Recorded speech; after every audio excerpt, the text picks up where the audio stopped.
Assalamualaikum warahmatullahi wabarakatuh. Selamat datang di Fiksi Cerita Horor. Kali ini saya akan membawakan sebuah cerita dari tulisannya Didit Galaraka. Sebuah cerita yang berjudul Hantu Jepang. Dan seperti apa ceritanya? Langsung saja kita masuk ke ceritanya. Pengalaman ini masih tersimpan rapi di dalam ingatanku. Panggil saja namaku Mai, mahasiswi di salah satu universitas di kota Bandung. Kejadian ini aku alami saat aku masih duduk di bangku sekolah dasar. Jujur, cerita ini masih membuat aku merinding. Untungnya, aku sudah tidak tinggal di dekat tempat kejadian itu. Aku anak pertama dari 2 bersaudara. Adikku laki-laki dan aku perempuan. Kita beda 2 tahun saja. Ayahku kerja jadi montir di bengkel motor yang ada di tengah kota, sedangkan ibuku seorang ibu rumah tangga.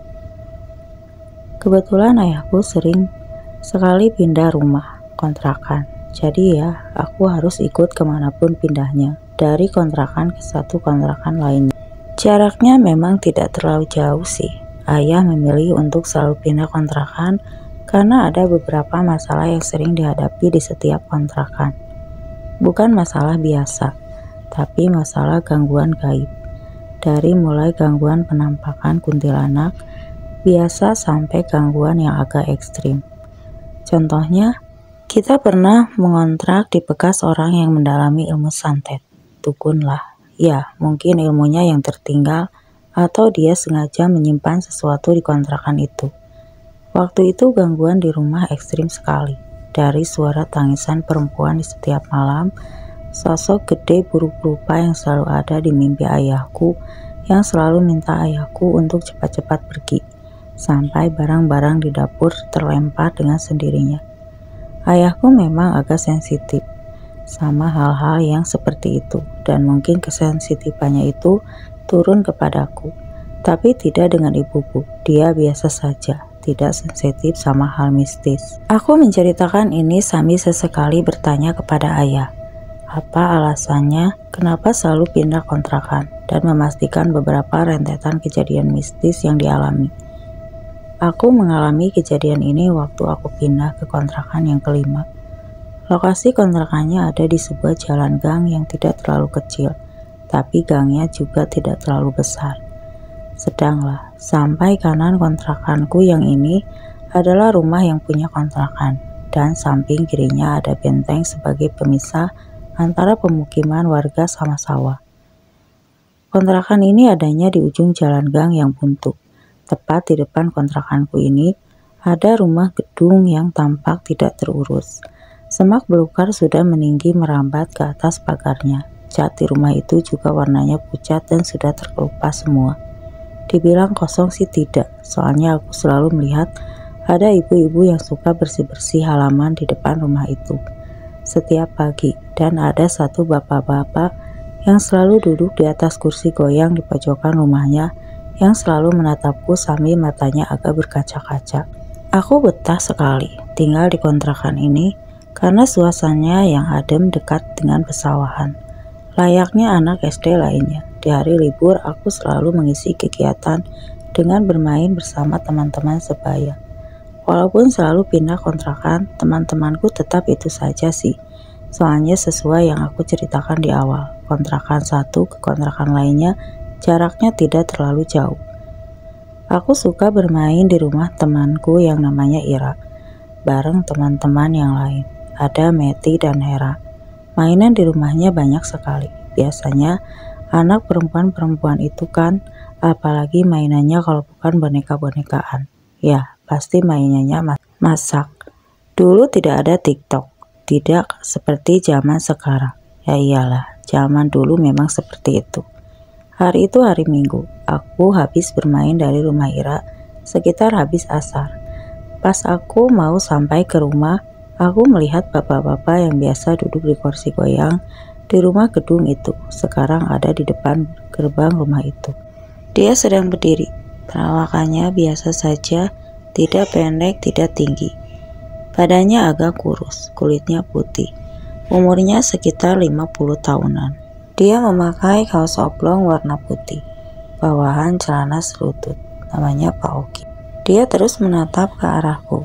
Dari matanya aku ingat, ada perasaan sedih ketika setiap kali dia melihatku. Matanya agak sedikit berkaca-kaca. Dia memanggil namaku. "Nah, sini." Aku menyamperin dia. "Oh, iya Pak. Ayo pulang nak, Mama sudah menunggu." Aku heran. "Oh iya, ini kan saya mau pulang." Ya, aku bilang saja, "Iya Pak, ini juga aku mau pulang." Pas aku mau belok ke arah kontrakanku, Pak Oki bilang, "Rumahmu di sini nak." Dia menunjuk rumah gedung itu sambil terus menatap sedih ke arahku. "Bukan Pak, rumah Mai di situ," jawabku sambil menunjuk kontrakan. Karena waktu sudah sore, aku lantas lari meninggalkan Pak Oki sendirian di depan rumah gedung itu. Ketika aku sampai ke pintu kontrakan, aku melihat Pak Oki masih menatapku sedih. Esok harinya aku berangkat ke sekolah seperti biasa. Aku melihat ibu-ibu ART, sebut saja Mbak Ina, yang sedang membersih-bersih di halaman rumah gedung, dan Pak Oki yang masih menatapku dari atas kursi goyang di pojokan rumah. Siangnya waktu aku pulang, Pak Oki sudah stay di depan gerbang rumahnya.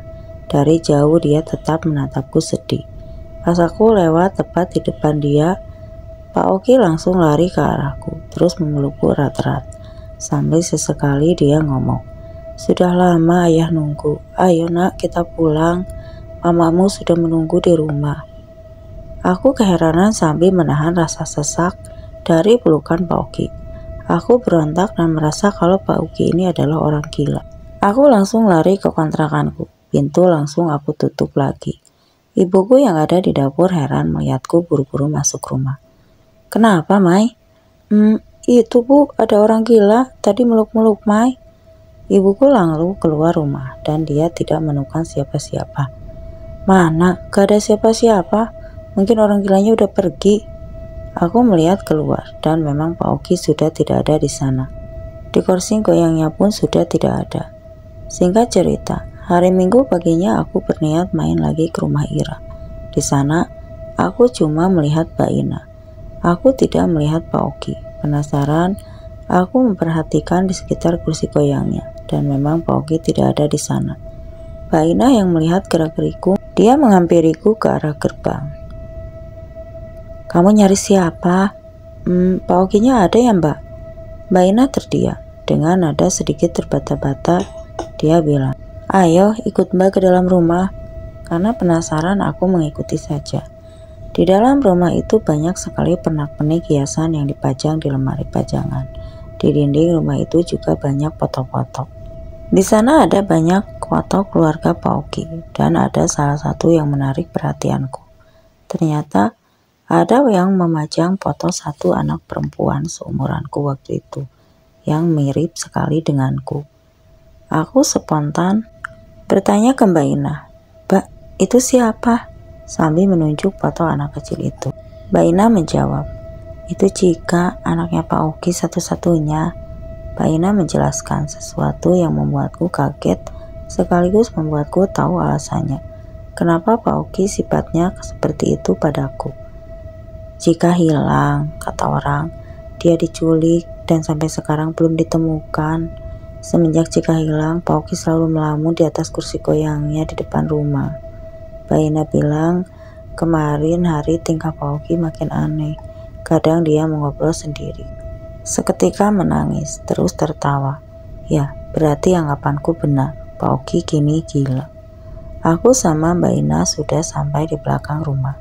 Di sana ada pintu yang kata Mbak Ina itu akses untuk ke halaman belakang yang dijadikan pemakaman keluarga. Hah? Pemakaman? Aku masuk ke area halaman belakang itu dan benar saja. Di sana sudah ada satu makam. Ketika aku beranjak lebih dekat ke makam itu, aku melihat di batu nisan itu tertulis satu nama yang tidak asing buatku. Oki Ichiro. Mbak Ina lanjut menjelaskan kalau ini adalah makamnya Pak Oki. Aku merasa sedih. Ternyata Pak Oki sudah tidak ada. Mbak Ina lanjut mengantarku ke depan gerbang. Dan aku bilang, Tidak menyangka saja kalau Pak Oki sudah tidak ada. Entah kenapa waktu itu aku tidak jadi main ke rumahnya Ira.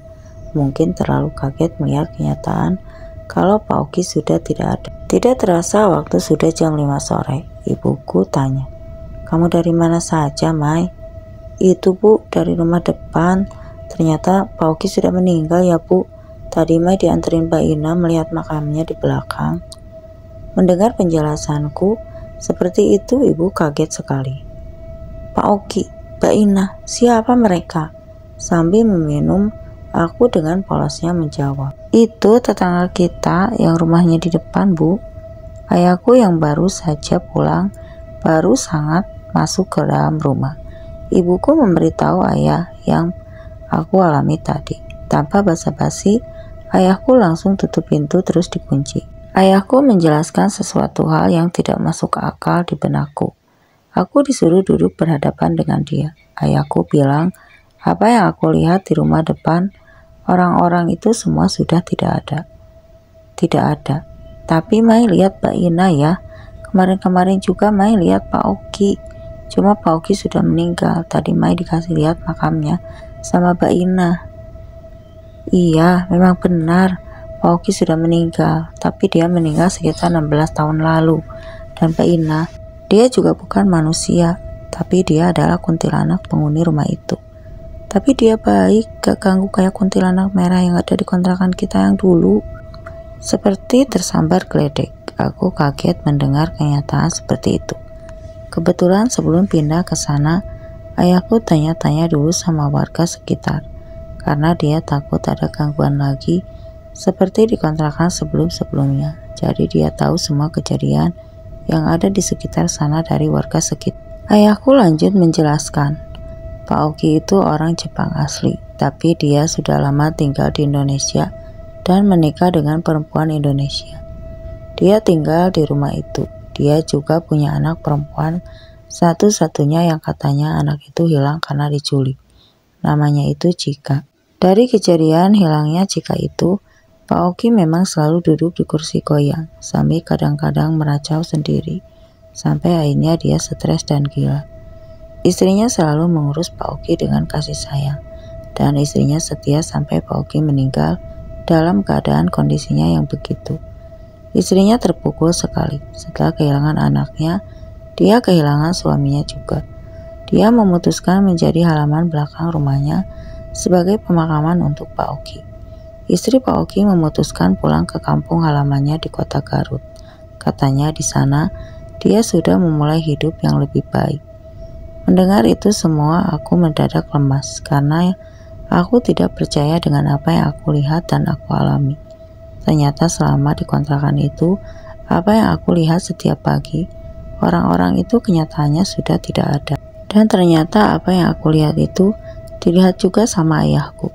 Tapi bedanya, sosok Mbak Ina menunjukkan rupa aslinya kepada ayah, yaitu sosok kuntilanak berpakaian lusuh, rambut acak-acakan, dan selalu tersenyum ketika ayah lewat.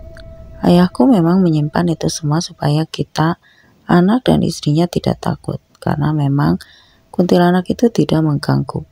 Setelah aku tahu kenyataan itu semua, selama aku masih ngontrak di sana setiap pagi berangkat sekolah, aku masih melihat Mbak Ina dan Pak Oki di rumah itu. Tapi aku mempercepat langkahku dan aku tundukkan pandanganku supaya cepat-cepat melewati mereka. Pulangnya juga sama. Aku masih melihat Pak Oki berdiri di depan gerbang. Melihat itu aku langsung lari kencang sekali untuk sampai ke kontrakan dan buru-buru menutup pintu. Mungkin ayahku sadar kalau aku merasa terganggu melihat kehadiran mereka. Jadi ayahku memutuskan untuk pindah lagi kontrakan. Di kontrakan-kontrakan selanjutnya memang masih banyak gangguan yang secara pribadi aku terima. Tapi seiringnya waktu, aku sudah merasa terbiasa. Sampai keadaan ekonomi keluarga kita yang meningkat, kita semua membeli rumah untuk memulai hidup baru tanpa harus pindah-pindah kontrakan lagi. Dan sekian untuk ceritanya. Dan terima kasih untuk para pendengar yang mau mendengarkan cerita ini sampai akhir. Dan terima kasih untuk penulis Didit Galaraka dan podcast Horor Demit.